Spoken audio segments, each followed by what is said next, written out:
There is a moment in the history of African exploration that has become one of the most famous scenes in the entire literature of human encounter. So famous that it has been quoted and parodied and analyzed and debated for 150 years without losing its specific quality of compressed human drama. It happened on the eastern shore of Lake Tanganyika, in what is now Tanzania, on November 10, 1871. A Welsh-American journalist named Henry Morton Stanley had spent 8 months pushing into the African interior from the coast with a caravan of nearly 200 people, spending the equivalent of what a modern expedition would consider an extraordinary sum, enduring malaria and dysentery and hostile chiefs and the death of most of his European companions, driven by the specific commercial urgency of a New York newspaper editor who had told him to find a man and not to come back until he had. The man he was looking for had been missing for 6 years. The world assumed he was dead. The man himself, sitting on the shore of the lake, grey-bearded, thin, his feet so damaged by tropical ulcers that he could barely walk, alone in the middle of Africa with his medicine chest stolen and his supplies exhausted and his health comprehensively broken, did not think of himself as missing at all. He was exactly where he intended to be. He was still working. Stanley found him in the village of Ujiji. He walked through the crowd of African villagers who had gathered to see the approaching caravan, and he did what every instinct of his American journalistic training told him to do. He performed the encounter for the world that would eventually read about it. He approached the old man, removed his hat, and said the words that have echoed across a century and a half of history. "Dr. Livingstone, I presume." The old man replied, "Yes, and I feel thankful that I am here to welcome you." David Livingstone, the most famous man in the Victorian world. The missionary who had walked further into Africa than any European before him. The explorer who had found the Zambezi River and followed it to its source and discovered the waterfall the local people called Mosioe Tunya, the smoke that thunders, and renamed Victoria Falls after his queen. The abolitionist whose testimony about the Arab slave trade in East Africa had generated more political pressure for suppression of that trade than any other single voice. The man who had mapped more of Africa in 30 years of walking than all previous European geography had managed in 3 centuries of coastal trading. The man who would die 2 years later kneeling in prayer in a hut in what is now Zambia, his African companions finding him in the morning in the attitude of devotion that had defined every day of his African life, his heart literally buried in Africa before his preserved body was carried 1,000 miles to the coast for return to Britain. He was extraordinary. Not in the way of the conquistadors, he conquered nothing and intended to conquer nothing. Not in the way of the naval explorers, he had no ship and no charts and no institutional support for most of his career. He was extraordinary in the way of someone who had decided what he believed and what he owed to the people he encountered and had then lived that decision with a consistency and a completeness that made him, in the specific cultural moment of Victorian Britain, something approaching a secular saint. And he was wrong about some things. Importantly wrong, at the end of his life, about where the Nile came from, convinced to his death that the ultimate source of the Nile lay in the Congo watershed rather than in the Victoria Nile that Speke had identified, a conviction that sent him on the last and longest and most devastating of his African wanderings in pursuit of a geographical answer that turned out to be the wrong answer to the right question. But he walked further and saw more and understood more and cared more genuinely about the people he encountered than any other European explorer of his era. And the maps he made, the accumulated geographical knowledge of 30 years of African walking, recorded in the journals and the letters and the reports that he sent back to Britain from positions of almost incomprehensible remoteness, defined Africa for European geography in a way that no previous and few subsequent explorers have defined any continent. David Livingstone was born on March 19, 1813, in Blantyre, Lanarkshire, a mill town in the industrial central belt of Scotland, the second of 7 children of Neil Livingstone and Agnes Hunter, a family of the Scottish working class whose poverty was material but whose cultural inheritance was rich. His father Neil was a deeply religious man, a Congregationalist of the specific evangelical Protestant tradition that took its faith seriously as a guide to daily conduct rather than merely as a Sunday observance, and a voracious reader despite his limited formal education, who carried religious tracts on his rounds as a tea salesman and who communicated to his son both the faith and the reading habit that would shape everything that followed. Livingstone began working in the Blantyre cotton mill at the age of 10, a common fate for children of the Scottish working class in the 1820s. the Industrial Revolution consuming childhood with the same indifference to human cost that it consumed coal and cotton. He worked from 6 in the morning until 8 at night, 6 days a week, and spent his evenings reading by the light that remained after the working day, propping his book on a part of the machinery so that he could snatch a sentence at a time while monitoring the spindles. He taught himself Latin. He read every science book he could find.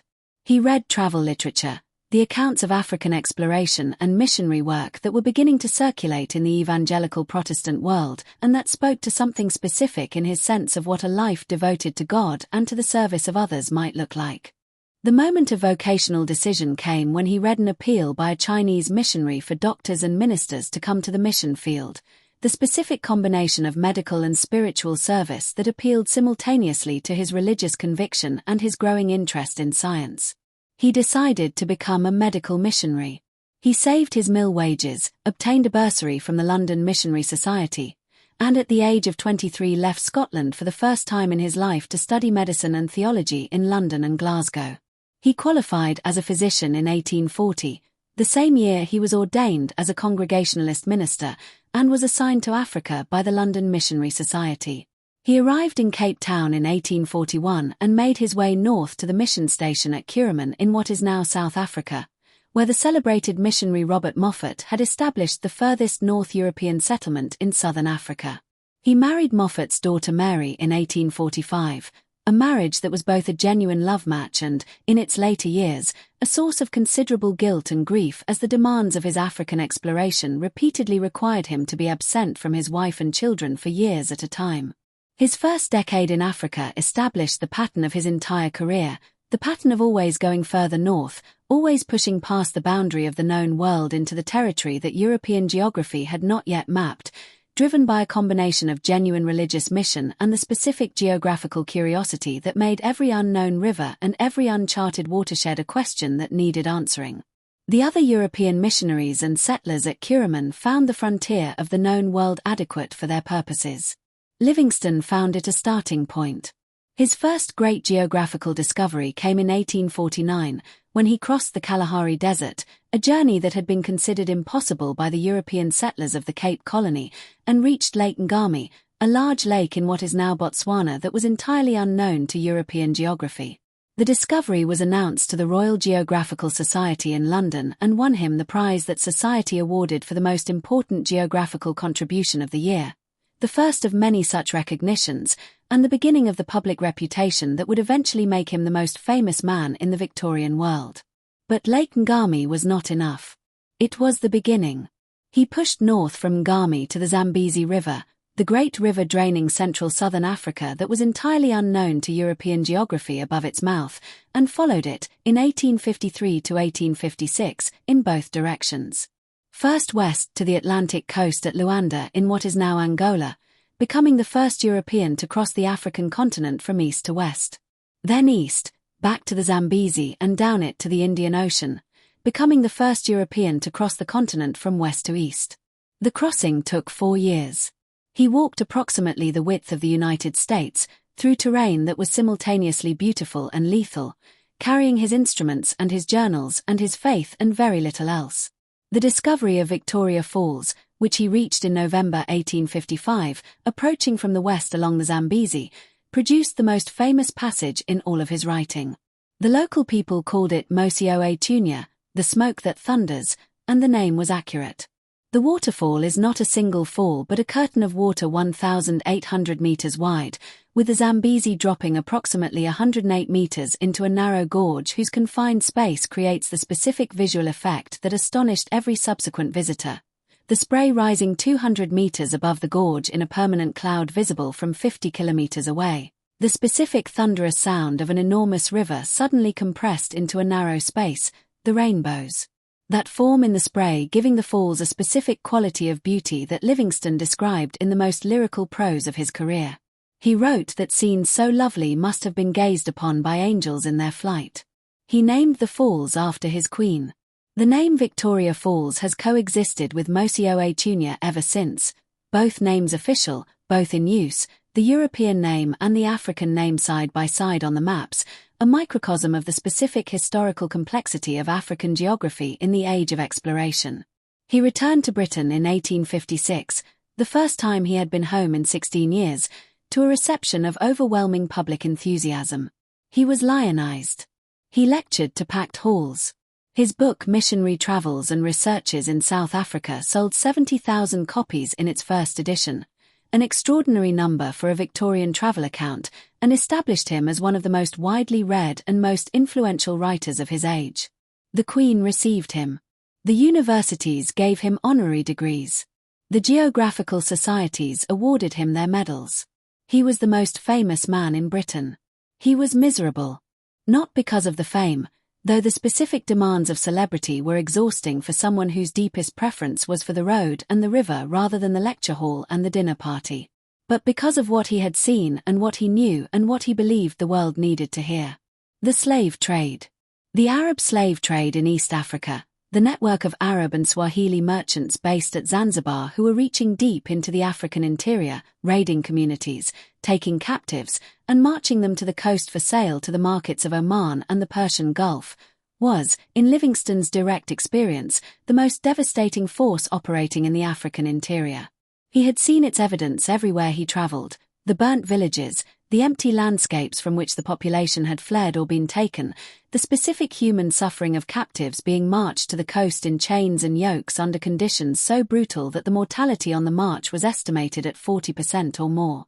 He believed, with the specific evangelical Protestant conviction that made him the most effective abolitionist of his era, that the exposure of the slave trade to British public opinion was the most important thing he could do, and that the best way to expose it was to go back to Africa, go further in, see more, document more, and bring back the testimony that would make comfortable Victorian Britain understand what was happening in the centre of a continent whose existence in popular imagination was limited to the animal kingdom and the romantic landscapes of the travel literature. His testimony worked. The combination of his specific moral authority, the man who had walked further into Africa than anyone, who had seen everything, who was known to be incapable of exaggeration, and the specific vividness of his accounts of what the slave trade was doing to the African interior generated a wave of public pressure that contributed significantly to the British government's increasingly serious efforts to suppress the trade in the 1860s and 1870s. The Zambezi expedition of 1858 to 1864, his first return to Africa as a government-sponsored explorer rather than a missionary society employee, was a commercial and navigational disappointment. The Zambezi, which he had described as a potential highway of commerce into the interior, proved to be interrupted by the Cabora Bassa Rapids, a series of cataracts that made the river unnavigable above them for the steamboat he had brought to open the river to trade. The expedition produced significant geographical discoveries, including Lake Malawi, the third largest lake in Africa, a discovery of genuine significance, but the specific commercial and navigational promise that had motivated the government's support was not fulfilled. The expedition was recalled in 1864. He went back for the third and final time in 1866, to find the source of the Nile, which he believed lay further south and west than Speke had identified, in the watershed of the great Central African lakes. He was 53 years old. His health had been comprehensively damaged by 30 years of tropical disease. His medicine chest was stolen early in the journey by porters who deserted. He had no quinine, the only effective treatment for malaria in the Victorian era, and spent years fighting the disease with nothing but willpower and the specific physical toughness of a man who had been sick in Africa so many times that his body had developed whatever immunity it was capable of developing. He found Lake Mweru. He found Lake Bangweulu. He followed the Lualaba River north, convinced it was the Upper Nile, into territory so difficult and so ravaged by the slave trade that progress was measured in miles per month rather than miles per day. He was present at the Nyangwe massacre in July 1871, when Arab slave traders opened fire on an African market crowd, killing approximately 400 people, an event that Livingstone witnessed and recorded and that produced the most anguished writing of his entire career. He was so physically and emotionally devastated by what he had seen that he retreated to Ujiji on Lake Tanganyika, where Stanley found him 4 months later. Stanley's supplies, medicine, food, equipment, the specific material restoration of someone who had been running on empty for years, gave Livingstone enough physical recovery to continue. But not enough to save him. He refused to return to the coast with Stanley. He had not finished. He still believed the Nile source lay somewhere ahead of him, in the watershed he had not yet reached, on the river he had not yet followed to its origin. He was wrong. The Lualaba was the Congo, not the Nile, but he did not know he was wrong and he could not stop. He died on the morning of May 1, 1873, in the village of Chitambo in what is now Zambia, found by his companions Susie and Chuma in the attitude of prayer, kneeling at his bedside, his head in his hands, dead. He had been kneeling there for hours before they found him. He had died praying. Which is exactly how he would have chosen to die, and which is the specific detail that the Victorian world found so affecting and so characteristic that it became the central image of his posthumous cult. Susie and Chuma, his most faithful African companions, who had been with him for years, made the decision that has no precedent in the literature of exploration and few parallels in the literature of loyalty. They buried his heart and his internal organs under a tree near the place where he died, leaving his heart in Africa, where he had given everything else, and then they embalmed his body, wrapped it, and carried it 1,000 miles to the coast. The journey took 9 months. They encountered hostile communities, difficult terrain, disease, and every other obstacle that the African interior could place in the path of a group of Africans carrying a European body across the continent. They never stopped. They delivered Livingstone to the coast, and eventually to Britain, and eventually to Westminster Abbey, where he was buried on April 18, 1874, with the specific national honours due to the man who had given his life to the continent he had mapped. His heart was in Africa.